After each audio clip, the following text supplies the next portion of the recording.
The Merchant of Venice is a play by William Shakespeare in which a merchant in 16th-century Venice must default on a large loan provided by an abused Jewish money-lender. It is believed to have been written between 1596 and 1598. Though classified as a comedy in the first folio and sharing certain aspects with Shakespeare's other romantic comedies, the play is perhaps most remembered for its dramatic scenes, and is best known for Shylock and the famous "Hath not a Jew eyes" speech.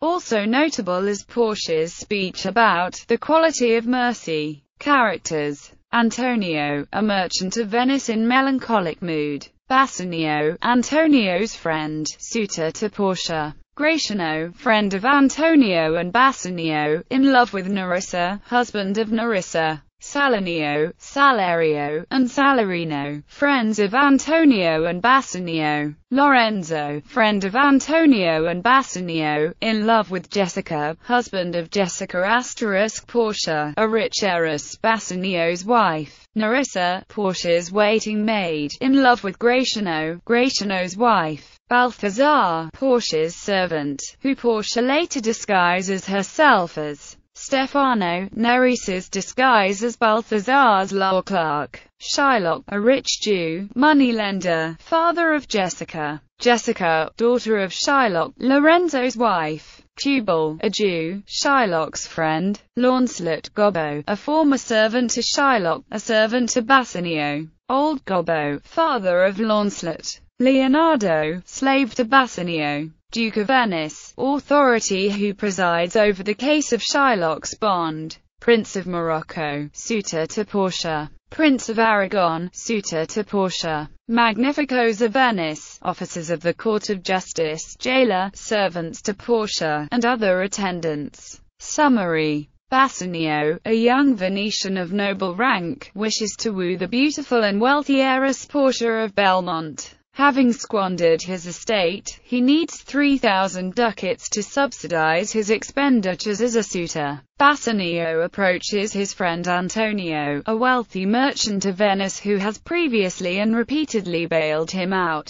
Antonio agrees, but since he is cash poor, his ships and merchandise are busy at sea, he promises to cover a bond if Bassanio can find a lender. So Bassanio turns to the Jewish money-lender Shylock and names Antonio as the loan's guarantor. Antonio has already antagonized Shylock through his outspoken antisemitism, and because Antonio's habit of lending money without interest forces Shylock to charge lower rates, Shylock is at first reluctant to grant the loan, citing abuse he has suffered at Antonio's hand. He finally agrees to lend the sum to Bassanio without interest upon one condition: if Bassanio is unable to repay it at the specified date, Shylock may take a pound of Antonio's flesh.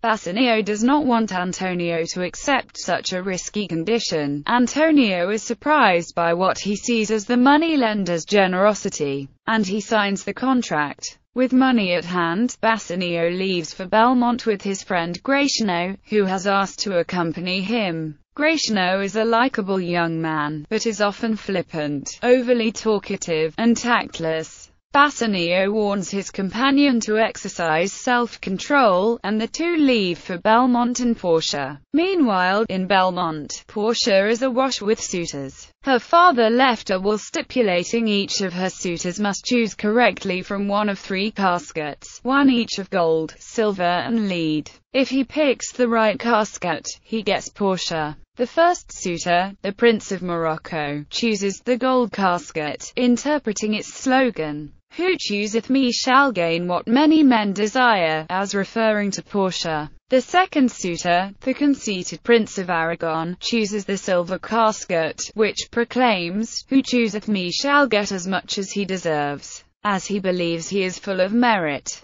Both suitors leave empty-handed, having rejected the lead casket because of the baseness of its material and the uninviting nature of its slogan. Who chooseth me must give and hazard all he hath. The last suitor is Bassanio, whom Portia wishes to succeed, having met him before. As Bassanio ponders his choice, members of Portia's household sing a song which says that fancy is engendered in the eyes, with gazing fed. Bassanio chooses the lead casket and wins Portia's hand. At Venice, Antonio's ships are reported lost at sea, so the merchant cannot repay the bond. Shylock has become more determined to exact revenge from Christians because his daughter Jessica eloped with the Christian Lorenzo and converted. She took a substantial amount of Shylock's wealth with her, as well as a turquoise ring which Shylock had been given by his late wife, Leah. Shylock has Antonio brought before court. At Belmont, Bassanio receives a letter telling him that Antonio has been unable to repay the loan from Shylock.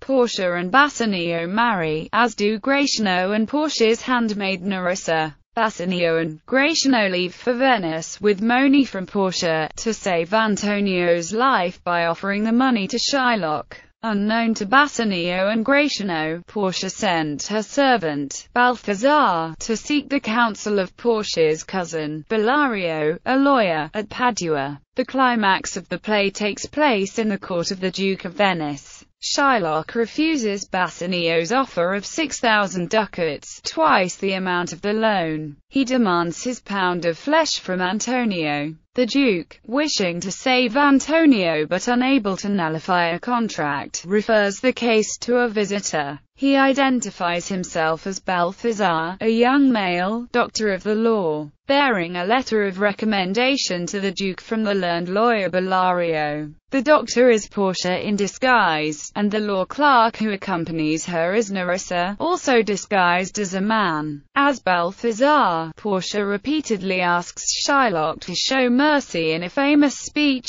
advising him that mercy is twice blessed. It blesseth him that gives and him that takes. However, Shylock adamantly refuses any compensations and insists on the pound of flesh. As the court grants Shylock his bond and Antonio prepares for Shylock's knife, Portia deftly appropriates Shylock's argument for specific performance. She says that the contract allows Shylock only to remove the flesh, not the blood, of Antonio. Thus, if Shylock were to shed any drop of Antonio's blood, his lands and goods would be forfeited under Venetian laws. She tells him that he must cut precisely 1 pound of flesh, no more, no less. She advises him that, if the scale did turn, but in the estimation of a hair, thou deest and all thy goods are confiscate. Defeated, Shylock concedes to accepting Bassanio's offer of money for the defaulted bond, first his offer to pay the bond thrice, which Portia rebuffs,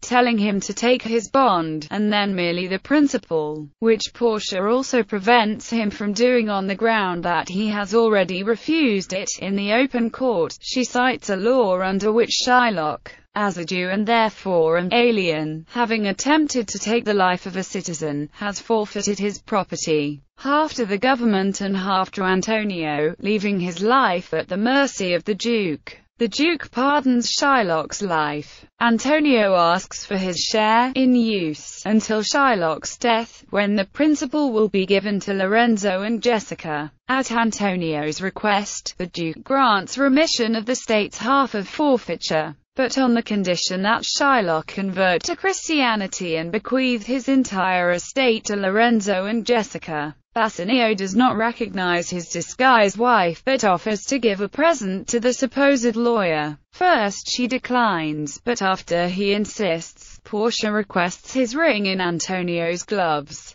Antonio parts with his gloves without a second thought, but Bassanio gives the ring only after much persuasion from Antonio. As earlier in the play he promised his wife never to lose, sell or give it. Nerissa, as the lawyer's clerk, succeeds in likewise retrieving her ring from Gratiano, who does not see through her disguise. At Belmont, Portia and Nerissa taunt and pretend to accuse their husbands before revealing they were really the lawyer and his clerk in disguise. After all the other characters make amends, Antonio learns from Portia that 3 of his ships were not stranded and have returned safely after all. Date and text. The date of composition for The Merchant of Venice is believed to be between 1596 and 1598. The play was mentioned by Francis Mears in 1598, so it must have been familiar on the stage by that date. The title page of the first edition in 1600 states that it had been performed divers times by that date. Sailreno's reference to his ship the Andrew is thought to be an allusion to the Spanish ship Street Andrew, captured by the English at Cadiz in 1596. A date of 1596 to 97 is considered consistent with the play's style. The play was entered in the Register of the Stationers' Company, the method at that time of obtaining copyright for a new play, by James Roberts on the 22nd of July 1598 under the title The Merchant of Venice, otherwise called The Jew of Venice.